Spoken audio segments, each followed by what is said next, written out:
Faites l'amour, pas la guerre, disaient les hippies. Seulement voilà. L'histoire montre que c'est exactement le contraire qui s'est le plus souvent produit. Il faut dire que l'affaire remonte à la nuit des temps. Vous imaginez les massues des Cro-Magnons dans les grottes préhistoriques, en train de frapper lourdement sur leurs cousins, soi-disant plus évolués, Homo sapiens, nous, quoi. Et puis, c'est bien simple, depuis les débuts de l'humanité, ça ne s'est jamais arrêté, jamais. Bien sûr, les progrès techniques ont permis de plus en plus de victimes, de plus en plus de morts. Mais il y a autre chose que ce combat frontal. Il y a une certaine forme d'esthétisme de la guerre, une réflexion, une pensée de la guerre. Autrement dit, une stratégie. Et qui dit stratégie, dit stratège.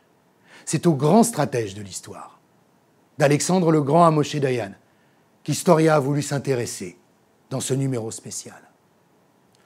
Nous nous sommes intéressés surtout et avant tout concentrés sur le tempérament, le caractère de ces maîtres d'armes.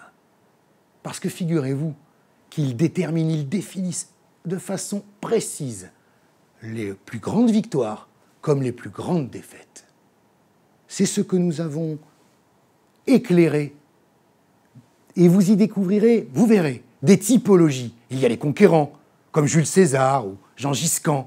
Il y a les visionnaires, comme Édouard VIII, le roi d'Angleterre, qui avait décimé l'infanterie française. Il y a aussi les foudres de guerre, comme le maréchal Zhukov, le héros de la bataille de Stalingrad. Et puis, il y en a un qui doit les surpasser tous. Un certain Sun Tzu, un Chinois qui vivait au VIe siècle. Son traité, L'art de la guerre, est un véritable chef-d'œuvre du genre. Pourquoi ? Oh, tout simplement. Parce que Sun Tzu ne s'intéresse pas au combat, il s'intéresse à déstabiliser, à fragiliser l'adversaire avant le combat. Le summum de la stratégie, vaincre avant même d'avoir à se battre.